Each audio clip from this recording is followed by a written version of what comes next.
Hey everyone, it's Guillaume from Startup Basecamp. Welcome to Tech for Climate podcast. During the show, you will have the opportunity to meet the best climate tech founders, investors, experts from Silicon Valley and around the globe.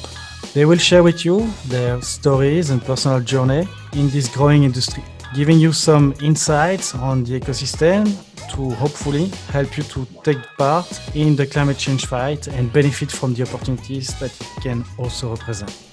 The podcast is divided in two small interviews.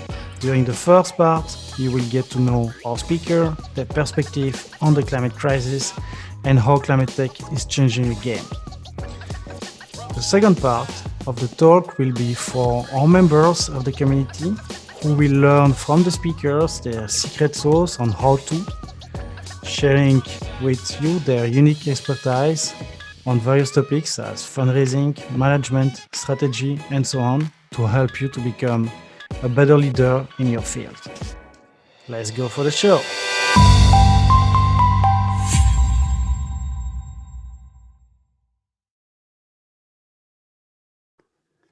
Hi everyone. During this episode of our Founder Series, we will sit down with Lisa Gautier, CEO and co-founder of Hackyourcloset, for an interesting conversation around her entrepreneurship journey and the need to change the way we consume fashion.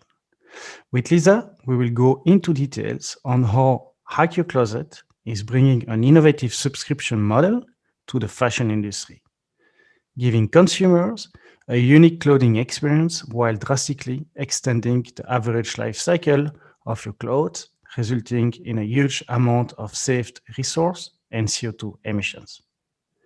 During the second part of the talk, Lisa will share with you her secret sauce on fundraising, covering some great insights on the importance of relationships and collaboration between founders and investors that will help you to accelerate your company growth. Lisa, welcome to the show. Hi, Lisa, welcome to the show. We're super excited to have you here today. And to start off, would like to hear a little bit more about your personal story, your background, what is Hackyourcloset, as you're the CEO and co-founder that we have on the show today. And we'll love to hear about the why behind Hackyourcloset as well. Yes, thanks for having me. So to give a bit of my career, or like what I've done before, my background. So I started in the advertising in France. I worked there as a freelancer and a consultant, and then a couple of years after that, I realized I need to travel travel Europe at least. So I ended up in Berlin, where I heard what the startup was for the first time, and I was like, what is this? Well, I got really curious because my dream was always to have an advertising agency and make everything look cool and work on those campaigns and stuff. And then the world of startup opened to me, and I just fell in love with it. The intensity of things and like the learnings and the human experience that it represents was like just an amazing thing. So I was like, okay, one day I will have my startup, but take a chill pill and step by step. So first I joined this startup in Berlin, which was called, is still called Outfittery. It's a curated shopping experience for men. And I started that when we were 35 people, and when I left within like 2.5 years, I had my own team of 5 designers. We were 250 people, and we went from like 2 markets to like 10 or 8 markets in Europe, which was crazy. So you can imagine like the growth of that company was just insane. And being part of that roller coaster has just been mind blowing for me. So I was like, okay, cool. I want to know more about startups. So, and I can't stay in the same startup if I want to learn more. I need to see, what's going out there and what's happening. So I had the opportunity to move to Stockholm and work for a sister company of that same. So they had common investors and they were about to launch in Germany. And I was like, oh, I was kind of like interested in Stockholm and like Scandinavia and want to see another hub for startups. And I was like, me, can you take me in? And started there as an art director, and was really, really impressed of the culture shock that I found. I was like, okay, I thought like startup was a thing, but startup within every country that I have experienced has been such a different experience. And I love that thing because it helped me sort of like learning the pros and the cons of each work environment and this different culture, and trying to really, like a sponge, getting the best out of it. So after working 2.5 years in Berlin, I moved to Stockholm, and now have been there for over 5 or 6 years. I worked for that startup. Then I did some consulting. I worked for Spotify 2 years and a half, and in between I had two startups. So this is my second one. And the first one was the type of startup where you're like, I want to become an entrepreneur. I'm going to disrupt the industry. I knew I wanted to do something in impact, but I mean, today I can see that I didn't have the perspective on what it takes to build a startup from a business point of view, but also a sustainable point of view, not only in terms of impact, but how do you actually build a business that, that runs on its own. So first startup, and then I joined Spotify for 2 years and a half, and after that I just, when you had the taste for entrepreneurship, it's hard to go back to any type of job, even if it's one of the best, most known startup that you have ever known, like Spotify. I mean, I had a great opportunity there, but for some reason, it's like I just couldn't do that. I needed that thing that entrepreneurship gives you that no other job can do. Fantastic. And but tell me a bit more about Hack Your Closet and the why behind it. Like why? I mean, I think we kind of understand that the flame of entrepreneurship is burning in you, but why Hack Your Closet? What is really like the strong motivation behind that? Well, I think what really happened, and it's not really about Hack Your Closet, because I think entrepreneurship is the journey, and it kind of started when I left school for me, because I look at every experience I had and every company I joined, and that led me to Hack Your Closet today. So it was a continuous journey. And what I like to say is, like, if I go back to me being a student like 10 years ago, I wasn't really interested in school, and I wasn't really a good student, but I had this drive of proving everyone else that I could just do it, or I could be the best at what I'm passionate about. So I spent 9 years in my career just building up my CV and be like, I want to be the best thing, like the best possible way, like version of myself. And then I started sort of like encountering, like everyone else, these crises about impact and the environment and everything happening. I was like, what am I doing? Why am I like trying to like look around, like just thinking about myself and not go, and what like there's so many problems out there, and I'm here trying to be me, and like trying to get better at my work while everything is out there, and I need to stop doing this. I need to use what it's enough. I spent 9 years like working my ass off to work with the best companies and learn the most, and like now it's enough that I can use that and do something good with it that's beyond me. So when I did my first startup, I wanted to change the resale market. So I wanted to help like vintage stores to actually get a digital space out there. So that drive to actually give the resale market that new experience, that new way of like looking at it, was always there. But the first startup I did was really niche. While after taking a step back, going to different companies and looking at how can we really make an impact, I needed to create something that was, first of all, a solution like kind of like fit for all, and I could like reach out to as many people as possible, and then make sure that I could drive and move those clothes and move big volumes, because that's the only way the impact of the company would just be significant. Because selling a couple of items secondhand is not going to do anything for the problem. And I mean, the clothing industry is one of the most polluting industry in the world. So if you want to do something, you got to do something big. So that was basically the first thought. Okay, I got it. And so maybe I'm going to jump on that side. Like, can you give me a little bit of overview of the fast fashion industry? I mean, I call it fast fashion, and I think I'm not wrong to call it like that. And you might have like any insights regarding the relation with the climate change and the climate crisis in itself, that the impact that the fast fashion can have on it, and maybe it's like how the bigger vision of Hack Your Closet fits into that problem. How far do you guess you think you can go to contribute to tackle that issue? I think it is. We always look at our company. I always build that company and looking at two different phases. The first one is like the now. What needs to happen now? And I always believe that clothes that were produced are the answer to sustainability, because we've produced so much and we're producing more and more and more. And we know that in average, every piece of garment emits like 11 kilo of CO2 in the atmosphere.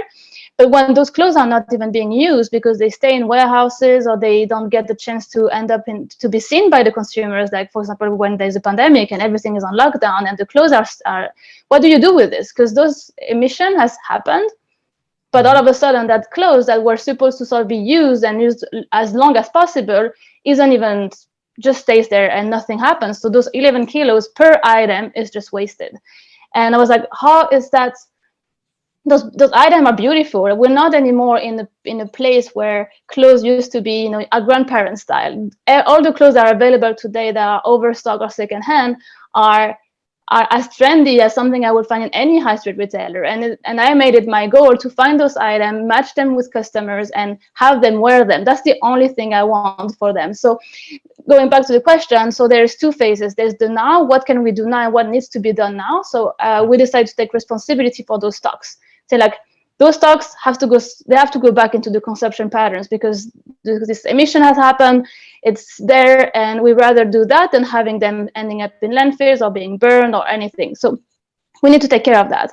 But then what we're doing is like we're creating our asset, is not the clothes, is the data that we collect. Because when we send out those items that were otherwise wasted, we collect unique data about customer preferences, about clothes performance, because we know how many times they can be worn, we know how they perform within the customer, within different age group, because we have those clothes circulating between different people and different customers. So so the second phase of our business is building up that assets that we have with data, and together with the brands, being able to help them in the production at the beginning of the production cycle. So basically being able to say, do not produce that, produce something like that, trying to be more smarter about the way they produce and the way they design clothes. Okay, fantastic. I think would love to know a little bit more about how your service in itself works, because I hear on one side there is these clothing services that you're putting together, and all of these operation behind that, and then on the other side is this big data and or at least those analytics and intelligence that you are like gathering and putting together. So maybe let's start by the top of the value chain here. Like how Hack Your Closet work today. If I'm a customer, I saw that you guys have also those stylists that you allocate per client. Maybe give us a little bit more information about like how that works. How do you source your clothes and deliver them? If you can walk us through to the process. So Hack Your Closet is a service that's currently only for women. But so what happens, like as a customer, you come into your product, you download our app or you go on our website, and then you create your style profile. So we're going to ask you a couple of questions about what are the things that you like about clothes, or what makes you more comfortable, or and so on and so forth. And that's basically it. You answer that style profile, and from now on, for €29 a month, you will receive 5 to 6 items in a box every 4 weeks. You get those items home that are being selected by your personal stylist.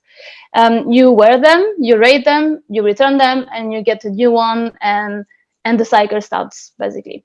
So when you have returned the clothes, we wash the item in between all cycles before we return it into another customer, and we're trying to basically have those items circulating as long as possible. So what it does is that it's mindful of you wanting to have many options and changing the way you dress every month, because that's something we know customers like and enjoy. So you can still do that without having that wasteful way of consuming clothes where you would just buy something, wear it a month, discard it, and buy something new. So instead, we're using waste. We have it circulating every month to our customers' closet, and we create a positive impact. Okay. And how many cycles do those clothes goes through? Like how many times do you wash them and in a way put them back into the value chain? And do you store? I mean, where do you source those clothes? Is like from a big brand? Is like outlet style, or how does it work? So the first regarding sourcing, so we only work with charity organizations, so sourcing with secondhand clothes, or we Okay. work with big brands. So actually, we are mostly working with larger players because we know that this is where the biggest volumes are, and this is where it needs to happen now. Mhm. So, but it could be anything from a high street retailers brand to mid end, and yeah, secondhand clothes that we select, that we inspect, that we fix if it's needed. So that's where we source the clothes. And regarding the amount, I mean the recirculation, how many Yeah, times does it go back? it's between 12 and 24 cycles. And Wow. what's really important to say, and I think that's even I was kind of like mind blown about this, is that in average we use an item 8 times before we discard that item in a lifetime. So that's like traditional consumption. I go to a store, I buy an item, I'm going to use it 8 times in his life cycle, and I'm going to stop wearing it. It might just be sitting in my closet, but that's basically the research that has been done. Our customers, because they know they're having those items for 4 weeks, they Mhm. use them at least once a week, which creates like four uses within 4 weeks. So across 12, 24 cycles, we get over 40 uses per item. That's fantastic. Fantastic. That's super exciting. I mean, I'm mind blown because even me as a man, I also see that sometimes I have some pullover or like stuff lying in my closet that I completely forgot about the use of it. And please, like, don't hesitate to open the line to men as well. I'm sure I'll We're be on our way. excited to try it out. So, regarding a little bit about your competition today, can you tell me a bit more about them and why are you different? Maybe. So I mean, we don't have direct competitors per se, but of course we're looking up to players like Stitch Fix, who have done amazing in the US, and we're looking more into the sort of like big data stylist type of business models. Then there are other rental startups in the industry, but the difference is that most rental players today, what they're offering is a way for you to access something that you wouldn't be able to afford otherwise. So it's more like the Mhm. statement pieces, is something that's much more expensive. We Rental is not really our business model because it's just a financial way to create our recurring and the cycle. So we're not here to say, hey, rent this instead of buying it because you cannot afford it. It's more like get those boxes every month and therefore pay for the service every month. So it's a little bit different, and we source our clothes for everyday usage. It's Mhm. like going to work, working from home. We our closet basically changes and adapt to consumers' needs because it's seasonal. You get summer thing in summer, you get winter thing in the winter. We have a lot of customers who within their first year with Hackyourcloset, they got pregnant, and that for us is not a problem because you just need to tell us that your size have increased. So we're not a I actually don't like saying we're not a fashion brand. We're like a lifestyle brand, and we're trying to change. Like we're behavioral change type of Mhm. company. Like Klarna has changed the way we pay, or like the way we do transactions, and Spotify has changed the way we listen to music. Well, we're trying to change the way we get dressed and we access clothes. Fantastic. So maybe you can tell us a little bit more about the economics behind it. I mean, you mentioned it's like a 29 euros monthly subscription. So what are the margin that you guys are expected or maybe already making? If you can share that, and how far are you into the process to reach that scale of operation? Well, currently we are breaking even on every box that we send. So everything right now that we invest in is technology and our research and development. That's fantastic. And I guess, I mean, looking at the nature of your business, moving all of those clothes around must be like a very heavy logistic operation that you had to put in place. So how do you, if you can tell us a little bit more about like, I mean, how does it work? Do you have like massive warehouse where you centralize everything, or it's more like decentralized model that you guys have? And how do you scale your operation as well? Because I see that you guys are in different market now. So what's the secret sauce behind that? Well, if it's a secret sauce, it has to stay this way. But it's no, we are definitely. I mean, when we when my Michaela, who's my co-founder today, joined the company, the first thing I told her was like, we're not gonna get out there until we have figured out the operation, and it's your job to do that. Because it was not really. I mean, of course, we put our heads together, but it was like she started as working with the logistics, and she was an engineer, so she had this sort of like processes type of mindset. And I was like, okay, we're going to put this together, but we have, no one heard about us. I think the first half a year, 9 months that we were already running. And all of a sudden we came out in the news being like, we just raised 4 million SEK. And then we raised, less than a year later, we raised 2.4 million euros. Because when you start a startup, you need to think about execution, because sustainability is not only about impact, it's about being able to sustain your own business. So execution is so much more important than branding. Like the branding can come next, because if you don't have a product that works, it doesn't matter how good looking your brand is. So yeah, operation has been something that we have put at the forefront, and we have invested everything we had at the beginning. And now we're at the stage where we are focusing more on the experience and like the brand, and what are we about, and what are our values, and so on and so forth. Fantastic. So if you can tell me a little bit about the challenges and the opportunities as of today for the company. Yeah, I mean, challenges is it's something new, right? When you try to change a behavior, you have to do a lot of education. You have to make sure that people feel comfortable with something that is different. Like you don't get to buy the clothes, which is something that is pretty new. You don't get we have those cycles. It's someone who's picking the clothes for you, which is also can be a bit of a barrier. So all of those things that we are trying to communicate on, and that is part of our proposal, is something that requires education and can be a little bit of a challenge. But that's why we're doing what we're doing, right? Because if we get past that challenge, then we're onto something really, really interesting. So that's one. Opportunities is that there's never been as much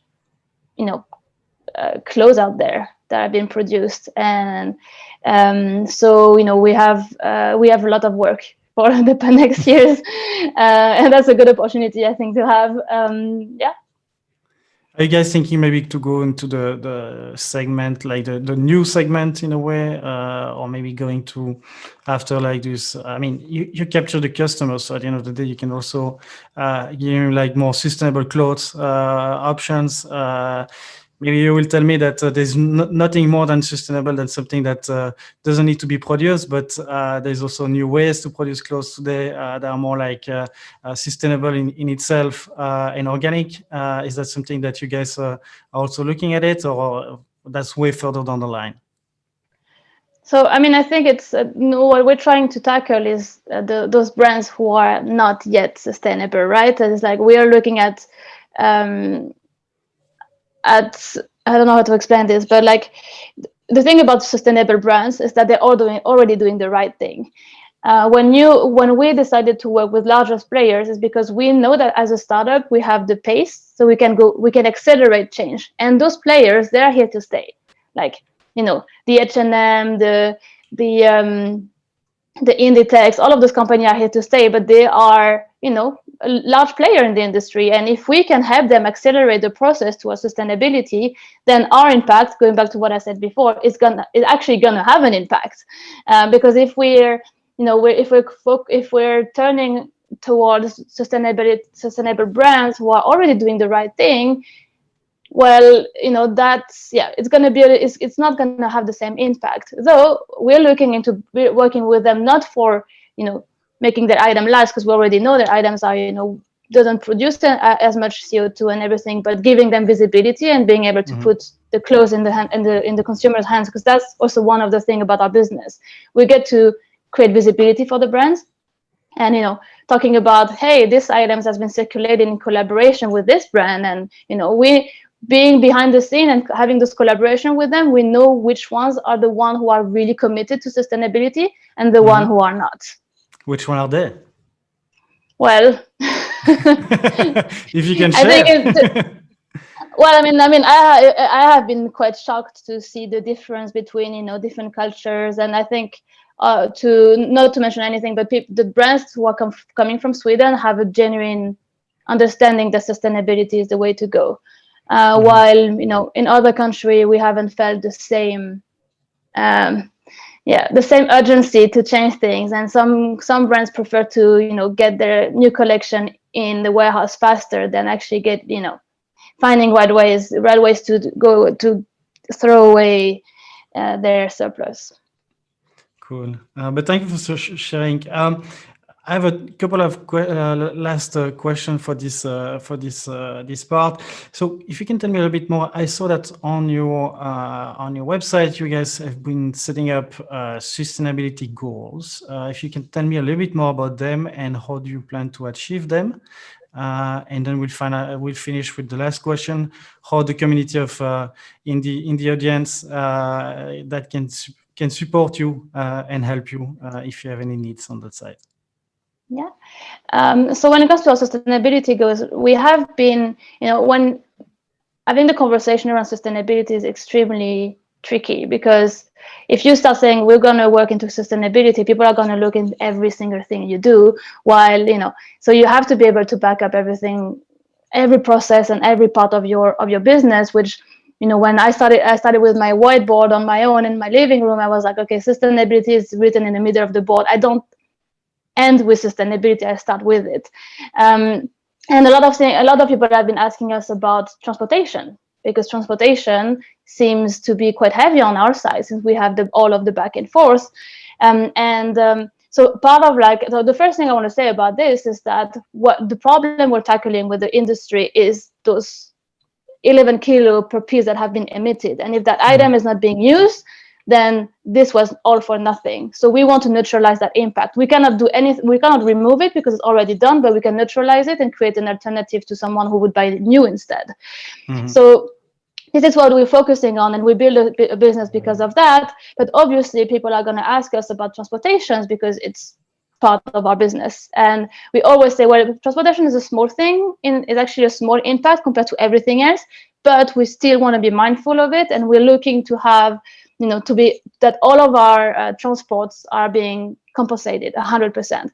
So we only work with partners who are doing compensations or are using electric fleets.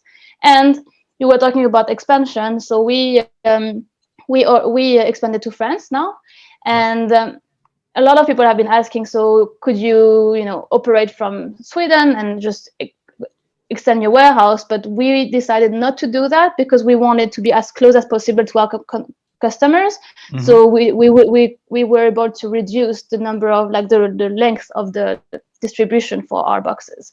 So we are basically opening unit distribution in strategic area where we can cover as much as possible of the territory without having to go further than 600, 1,000 kilometers. Okay, fantastic. So let's conclude this first part of the interview. How the community can help you? Well, we are always hiring. So I guess the community is mostly founders, but if there's anyone who is interested to join a startup and want to be part of that journey, we always hire people in research and development, obviously in tech. We are currently looking for a growth marketing manager. We're looking for a mobile developer. So if anyone's feel inspired by our story and our mission, they're free, they can reach out. Fantastic. Lisa, thank you so much for being on the show today. I think your story is very inspiring. What you guys are tackling, it's a massive problem, and I think you have an amazing potential in front of you. So looking to hear more and follow you guys in that journey as well. Thank you so much.